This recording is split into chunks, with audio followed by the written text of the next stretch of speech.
നമുക്കിന്ന് മലയക്കോട്ടെ വാലിബനെ കുറിച്ച് സംസാരിച്ചല്ലോ. ലിജോ ജോസ് പല്ലിശ്ശേരി എന്ന് പറഞ്ഞാൽ ഞാൻ മലയാളത്തിലൊരു സ്റ്റീഫൻ സ്പിൽബർഗ് എന്നൊക്കെ ഞാൻ പറയത്തുള്ളൂ. കാരണം അത്ര അത്യുഗ്രനായിട്ടാണ് പുള്ളിയുടെ ഓരോ ക്യാമറ ആംഗിളും ഓരോ ക്യാമറ പ്ലേസ്മെന്റും എല്ലാം. ആ ഒരു പുള്ളിയുടെ ഒരു എന്താ പറയണ്ട ഒരു കഴിവില്ല അല്ലെ ടെക്നിക്കാലിറ്റി, അത് പക്കയായിട്ട് യൂസ് ചെയ്ത സിനിമ തന്നെയാണ് പുള്ളിയുടെ എല്ലാ സിനിമയും പോലെ തന്നെ മലയക്കോട്ടെ വാലിബന്. പക്ഷേ ഒരു കഥ അമർ ചിത്രകഥയിൽ നിന്ന് ഇൻസ്പയർ ചെയ്ത കഥയാണെന്ന് പറഞ്ഞു. ആ കഥ ഓക്കെയാണ്. പക്ഷെ അതിനകത്ത് എനിക്ക് തോന്നിയ പ്രശ്നം എന്ന് വെച്ചാൽ മുടിഞ്ഞഴച്ചിലാണ്. നമ്മളൊരു അവാർഡ് പടം കാണുന്ന പോലത്തെ ഒരു ഫീലാണ് ഈ സിനിമ മൊത്തത്തിൽ കാണുമ്പോഴത്തേക്കും.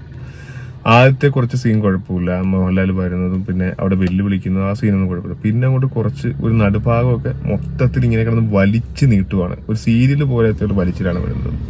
പിന്നെ ലാസ്റ്റ് കൊണ്ടുപോയിട്ട് സെക്കൻഡ് പാർട്ടിനോട് ഇംഗ്ലീഷ് സിനിമയൊക്കെ പോലെ സെക്കൻഡ് പാർട്ടിനോട്ടൊരു ഒരു ട്വിസ്റ്റും കൊടുത്തിട്ടാണ് സിനിമ അവസാനിക്കുന്നത്. സത്യം പറഞ്ഞാൽ ആ സിനിമയ്ക്ക് സെക്കൻഡ് പാർട്ടിനുള്ള വകുപ്പൊന്നുമില്ല, സ്കോപ്പൊന്നുമില്ല.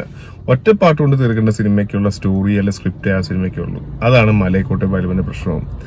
ആ ഒട്ടും സ്ട്രോങ് അല്ലാത്തൊരു സ്ക്രിപ്റ്റിനകത്ത് ഒരു സിനിമ ഉണ്ടാക്കിയിട്ട് ആ സ്ക്രിപ്റ്റ് അല്ലെങ്കിൽ ഒട്ടും ലെങ്ത് ഇല്ലാത്ത സ്ക്രിപ്റ്റിനകത്ത് ഒരു സിനിമ ഉണ്ടാക്കിയിട്ട് ആ സ്ക്രിപ്റ്റിനെ എടുത്ത് അല്ലെ ആ സ്ക്രിപ്റ്റിനെ വെറുതെ ഒരു കാര്യമില്ലാതെ ഒരു ഉത്സവം പോലെയൊക്കെ ഉണ്ടാക്കിയിട്ട് അതിട്ട് ഇങ്ങനെ വലിപ്പിച്ച് നാട്ടുകാരെ ഇട്ട് വെറുപ്പിച്ചാണ് മലയക്കോട്ടെ വാലിബൻ ഒരു ക്ലാസിക് സക്സസ് ആവാതെ പോയത്, ഒരു വെറുപ്പിന്റെ പടമായിട്ട് പോയത്. പക്ഷെ എനിക്ക് ഇഷ്ടപ്പെട്ട സിനിമയാണ് മലയക്കോട്ടെ വാലിബൻ. അതിന്റെ ടെക്നിക്കാലിറ്റിയാണ് എനിക്ക് ഏറ്റവും ഇഷ്ടം. നമ്മൾ സ്റ്റീഫൻ സ്പിൽബർഗിന്റെ സിനിമ നിങ്ങൾ കാണുവാണെങ്കിൽ നിങ്ങൾക്ക് മനസ്സിലാവും പുള്ളിയുടെ ക്യാമറ ആംഗിൾ. നിങ്ങളിപ്പം ഏത് സ്നേഡിയസ് ലിസ്റ്റ് നോക്കിയാൽ അത് ബ്ലാക്ക് ആൻഡ് വൈറ്റ് ആണെങ്കിൽ അതിന്റെ ക്യാമറ ആംഗിൾ വേറെ ലെവലാണ്.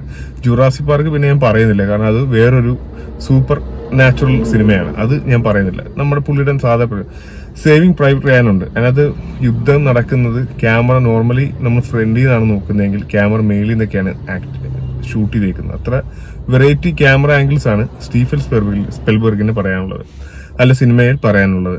ആ സെയിം ഒരു ഐറ്റമാണ് നമ്മുടെ ലിജോ ജോസ് പല്ലിശ്ശേരിയുടെ സിനിമകളിലെല്ലാം കാണാനുള്ളത്. അതേപോലത്തെ സ്കില്ലും ക്യാമറ ആൻഡ് ക്രാഫ്റ്റ്മാൻഷിപ്പ് ഒക്കെ ഈ സിനിമയ്ക്ക് മലയക്കോട്ടെ വാലിബനകത്തും ഉണ്ടായിരുന്നു. പക്ഷെ ഒട്ടും സ്ട്രോങ് അല്ലാത്ത സ്റ്റോറി, ആ സ്റ്റോറി ഇഴച്ച് വലുതായിട്ട് റബ്ബർ ബാൻഡ് പോലെ നീട്ടി സെക്കൻഡ് പാർട്ടായിട്ട് കൊണ്ടുവന്നിട്ട് ആൾക്കാരെ ആകർഷിക്കാനുള്ള ഒരു തന്ത്രം, അത് രണ്ടുമാണ് പാളിയത്. എന്തായാലും സിനിമ ടെക്നിക്കലി എനിക്ക് ഇഷ്ടപ്പെട്ടു, സൂപ്പറാണ്. പക്ഷെ സ്റ്റോറി പരമായിട്ട് ഭയങ്കര ട്രാജഡി ആയിട്ടാണ് തന്നെയാണ് എനിക്കും തോന്നിയിട്ടുള്ളത്. മലയക്കോട്ടെ വാലിബൻ ഒരു 5 റേറ്റിംഗ് നോക്കുവാണെങ്കിൽ ഒരു 3